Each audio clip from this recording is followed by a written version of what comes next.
जनता को अपने ये उपदेश सुनाने के बाद ईसा कफरनाहुम आए। वहाँ एक शतपति का अत्यंत प्रिय नौकर किसी रोग से मर रहा था। शतपति ने ईसा की चर्चा सुनी थी, इसलिए उसने यहूदियों के कुछ प्रतिष्ठित नागरिकों को ईसा के पास यह निवेदन करने के लिए भेजा कि आप आकर मेरे नौकर को बचाएं।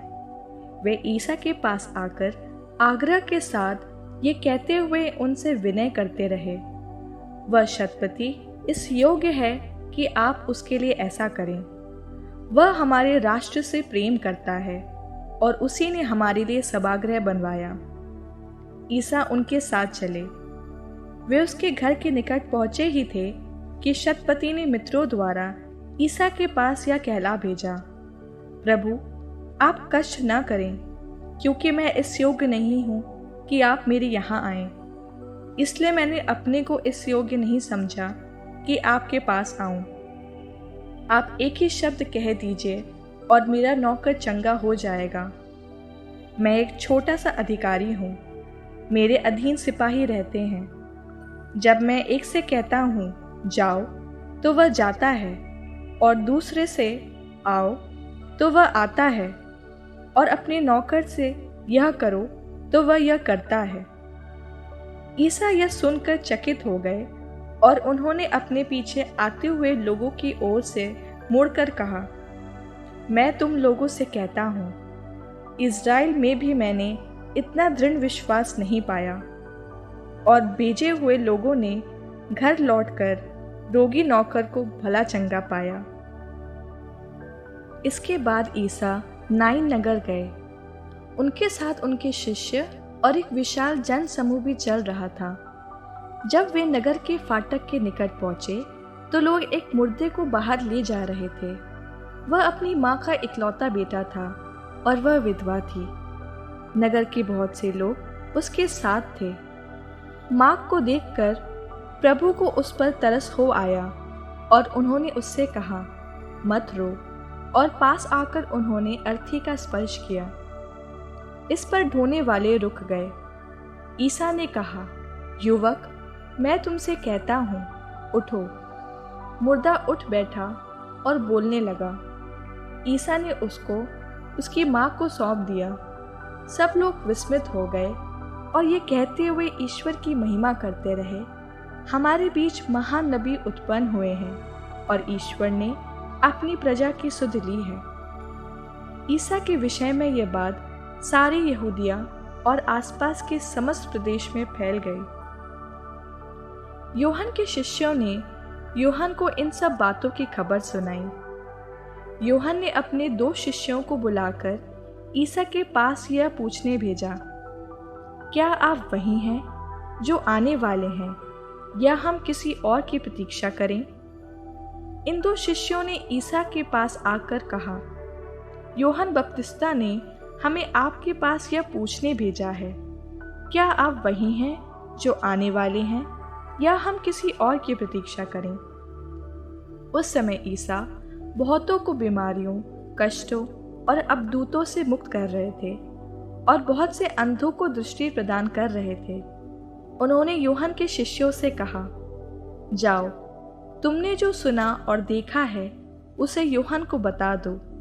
अंधे देखते हैं, लंगड़े चलते हैं, कोढ़ी शुद्ध किए जाते हैं, बहरे सुनते हैं, मुर्दे जिलाए जाते हैं, दरिद्रों को सुसमाचार सुनाया जाता है, और धन्य है वह जिसका विश्वास मुझ पर से नहीं उठता।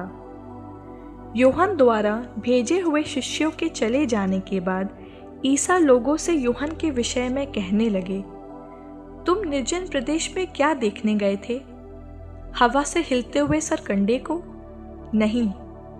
तो तुम क्या देखने गए थे? बढ़िया कपड़े पहने मनुष्य को?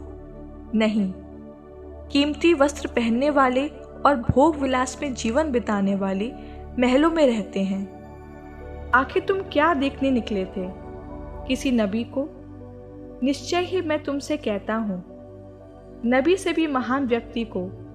यह वही है जिसके विषय में लिखा है, देखो, मैं अपने दूत को तुम्हारे आगे भेजता हूँ, वह तुम्हारे आगे तुम्हारा मार्ग तैयार करेगा। मैं तुमसे कहता हूँ, मनुष्यों में यूहन्ना बपतिस्ता से बड़ा कोई नहीं। फिर भी ईश्वर के राज्य में जो सबसे छोटा है वह यूहन्ना से बड़ा है। सारी जनता और नाकेदारों ने भी यूहन्ना की बात सुनकर और उसका बपतिस्मा ग्रहण कर ईश्वर की इच्छा पूरी की, परंतु फरीसियों और शास्त्रियों ने उसका बपतिस्मा ग्रहण नहीं कर अपने विषय में ईश्वर का आयोजन व्यर्थ कर दिया। मैं इस पीढ़ी के लोगों की तुलना किससे करूं? वे किसके सदृश हैं?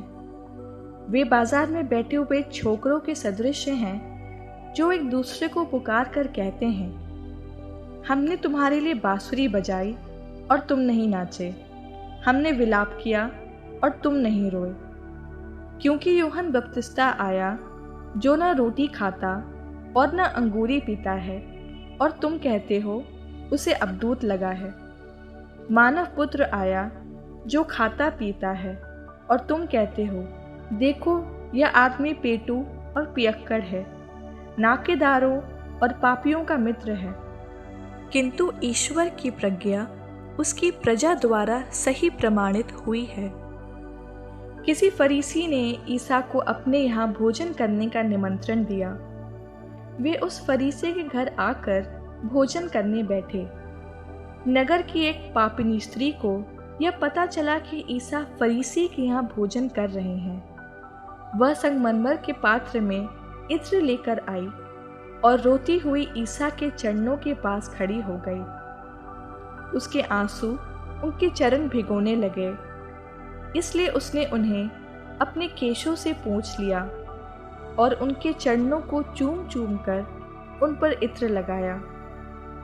जिस फरीसी ने ईसा को निमंत्रण दिया था, उसने यह देखकर मन ही मन कहा, यदि यह आदमी नबी होता तो जरूर जान जाता कि जो स्त्री इसे छू रही है वह कौन और कैसी है, वह तो पापिनी है। इस पर ईसा ने उससे कहा, सिमोन, मुझे तुमसे कुछ कहना है। उसने उत्तर दिया, गुरुवर कहिए। किसी महाजन के 2 कर्जदार थे। एक 500 दिनार का ऋणी था और दूसरा 50 का। उनके पास कर्ज अदा करने के लिए कुछ नहीं था, इसलिए महाजन ने दोनों को माफ कर दिया। उन दोनों में कौन उसे अधिक प्यार करेगा? सिमोन ने उत्तर दिया, मेरी समझ में तो वही जिसका अधिक ऋण माफ हुआ। ईसा ने उससे कहा, तुम्हारा निर्णय सही है। तब उन्होंने उस स्त्री की ओर मुड़कर सिमोन से कहा, इस स्त्री को देखते हो? मैं तुम्हारे घर आया, तुमने मुझे पैर धोने के लिए पानी नहीं दिया, पर इसने मेरे पैर अपने आंसुओं से धोए और अपने केशों से पोंछे। तुमने मेरा चुम्बन नहीं किया, परंतु यह जब से भीतर आई है मेरे पैर चूमती रही है। तुमने मेरे सिर में तेल नहीं लगाया, पर इसने मेरे पैरों पर इत्र लगाया है। इसलिए मैं तुमसे कहता हूँ, इसके बहुत से पाप क्षमा हो गए हैं, क्योंकि इसने बहुत प्यार दिखाया है। पर जिसे कम क्षमा किया गया वह कम प्यार दिखाता है। तब ईसा ने उस स्त्री से कहा, तुम्हारे पाप क्षमा हो गए हैं। साथ भोजन करने वाले मन ही मन कहने लगे, यह कौन है जो पापों को भी क्षमा करता है? पर ईसा ने उस स्त्री से कहा, तुम्हारे विश्वास ने तुम्हारा उद्धार किया है, शांति प्राप्त कर जाओ।